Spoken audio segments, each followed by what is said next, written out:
ក្តៅថ្មីលោកគ្រូនួនស្រយាបានចេញមកដោយនិយាយចំយ៉ាងដូចនេះបន្ទាប់ពីកីឡាករបើសង្ឃឹមសន្លប់ក្រោមទម្ងន់នៃកណ្ដាប់ដៃរបស់កីឡាកររុស្ស៊ីហើយរបូតខ្សែក្រវ៉ាត់ Extreme របស់ខ្លួន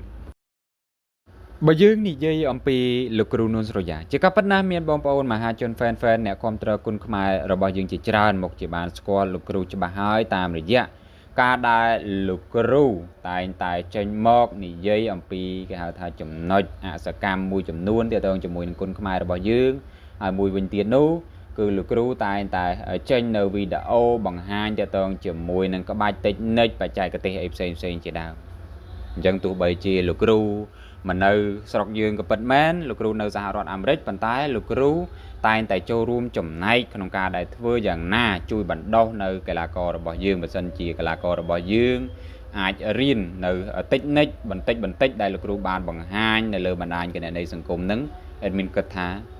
គឺជាផ្នែកមួយល្អខ្លាំងមែនទែនដើម្បីអភិវឌ្ឍក៏ដូចជាបន្ថែមនៅសមត្ថភាពរបស់ពួកគាត់ជាមួយគ្នានេះផងដែរយើងងាកទៅកាន់ជំវិញទាក់ទងជាមួយនឹងបើកសង្ឃឹមបន្តិចបងប្អូនសម្រាប់កីឡាករបើកសង្ឃឹមបងប្អូនពិតជាបានដឹងទាំងអស់គ្នាហើយចំពោះការប្រកួតថ្ងៃ15ខែមីនាឆ្នាំ2025កាលពីម្សិលមិញនៅសង្វៀន Extreme Cambodia ដែលបានរៀបចំឡើងពីខាងស្ថានីយទូរទស្សន៍ហងមាសតម្រូវឲ្យកីឡាករបើកសង្ឃឹមដាក់ខ្សែក្រវ៉ាត់មាស Extreme របស់ខ្លួននឹងឲ្យកីឡាករជើងខ្លាំងមួយរូបមកពីខាងប្រទេសរុស្ស៊ីមកធ្វើការដែលដណ្ដើមដោយលទ្ធផលត្រឹមតែទឹក3តែប៉ុណ្ណោះគឺកីឡាករបើសង្ឃឹមបានចូលកណ្ដាប់ដៃផ្ទួនពីសំណាក់កីឡាកររុស្ស៊ីជាហេតុធ្វើឲ្យកីឡាករបើសង្ឃឹម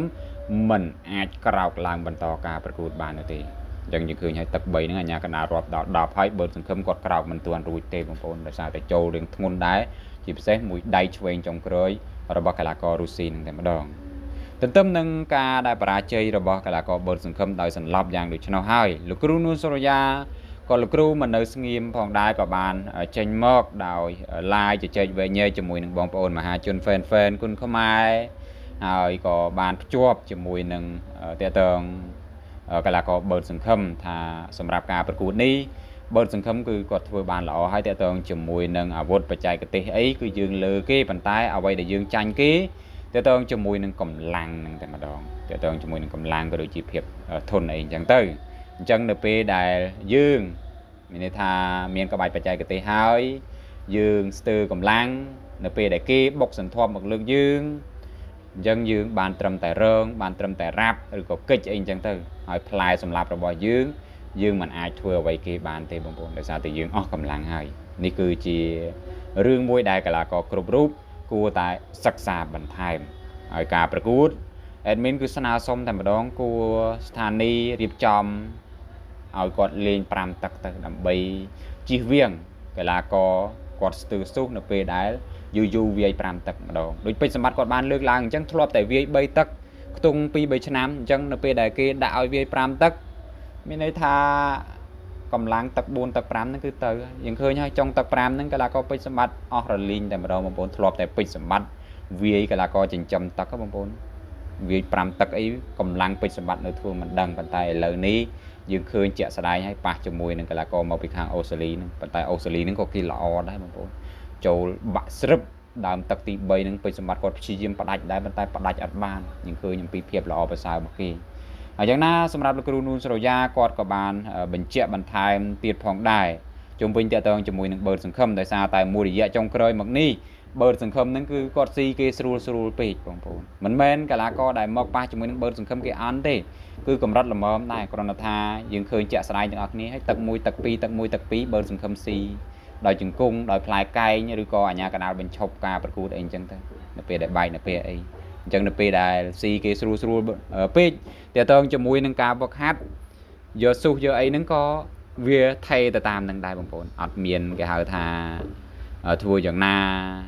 ឲ្យលឹះនៅអ្វីដែលគាត់បាននឹងកំពុងតែធ្វើប្រចាំថ្ងៃក៏ដូចជាសមិទ្ធផលបងប្អូនជាកត្តាមួយធ្វើឲ្យគាត់ភ្លេចខ្លួនអញ្ចឹងវាក៏ជាផ្នែកមួយផងដែរហើយយ៉ាងណាមិញយើងសង្ឃឹមថាបន្ទាប់ពីបរាជ័យមួយនេះបើសង្ឃឹមគាត់នឹងខិតខំប្រឹងប្រែងបន្ថែមហើយសម្រាប់ការប្រកួតនៅមានឱកាសជាច្រើនជាបន្តទៀតដូច្នោះហើយអ្វី ជាកីឡាមានចាញ់មានឈ្នះវាជារឿងធម្មតាអញ្ចឹងការដែលយើងឈ្នះវាគឺជារឿងមួយល្អសម្រាប់យើងប៉ុន្តែនៅពេលដែលយើងចាញ់យើងត្រូវសិក្សាអំពីចំណុចខ្វះខាតរបស់យើងពីព្រោះយើងលែងត្រូវការបត់ពិសោធន៍ហើយបងប្អូនបើនិយាយអំពីភាពជោគជាំនៅលើសង្វៀនយើងអត់ត្រូវការបត់ពិសោធន៍អីច្រើនទៀតទេកីឡាករកម្រិតកំពូលទៅហើយអញ្ចឹងយើងត្រូវការតែចំណុចដែលយើងត្រូវអភិវឌ្ឍបន្តដើម្បីឲ្យសមត្ថភាពរបស់យើងកើនឡើងទៅតាមហ្នឹងដូច្នេះចំពោះលោកគ្រូនូនសុរិយាគឺគាត់មានប៉ុណ្ណឹងសម្រាប់កីឡាករបឺតសង្ឃឹមទី1តើតើជាមួយនឹងក្បាច់បច្ចេកទេសគឺគាត់ល្អហើយការចេញអាវុធអីផ្សេងជាដើមប៉ុន្តែចំណុចអ្វីដែលគាត់ត្រូវបន្ថែមគឺការដែលហាត់យករាងកាយតើតើជាមួយកម្លាំងក៏ដូចជាភាពធន់អីផ្សេងជាដើមហើយលោកគ្រូក៏បានភ្ជាប់មកផងដែរការដែលបឺតសង្ឃឹមគាត់ហាត់ត្រៀមទៅប្រកួតនៅអូស្ត្រាលីជាមួយនឹងកីឡាករយូធីណាបងប្អូននឹងបានគាត់ហាត់ដល់កម្រិតមានន័យថាកម្លាំងរបស់គាត់គឺមកពេញហើយស៊ូសល្អប៉ុន្តែសម្រាប់ការប្រកួតនេះadminគិតថាគាត់មិនហាត់ដោយដែលគាត់ត្រៀមជួបជាមួយនឹងកីឡាករយូធីនទេបងប្អូនប៉ុន្តែការដែលប៉ះជាមួយនឹងយូធីនយើងឃើញហើយពិតជារឿងមួយគួរឲ្យសោកស្ដាយបងប្អូនដោយសារតែយើងបែកអញ្ចឹងលោកគ្រូពេទ្យរបស់គេក៏ប្រើឆន្ទានុសិទ្ធិក្នុងការដែលបញ្ឈប់យើងទាំងដែលយើងអត់ទាន់បានចេញអាវុធអីស្រួលបួលបងប្អូនដើមទឹកមួយដូច្នេះចំពោះ admin ក៏មានតែប៉ុណ្ណឹងហើយបងប្អូនយល់យ៉ាងណាចំពោះការដែលលើកឡើងពីសំណាក់លោកគ្រូនូនសុរិយាអាចចូលរួម comment បញ្ចេញជាមតិយោបល់ជាចុងក្រោយសូមជម្រាបលា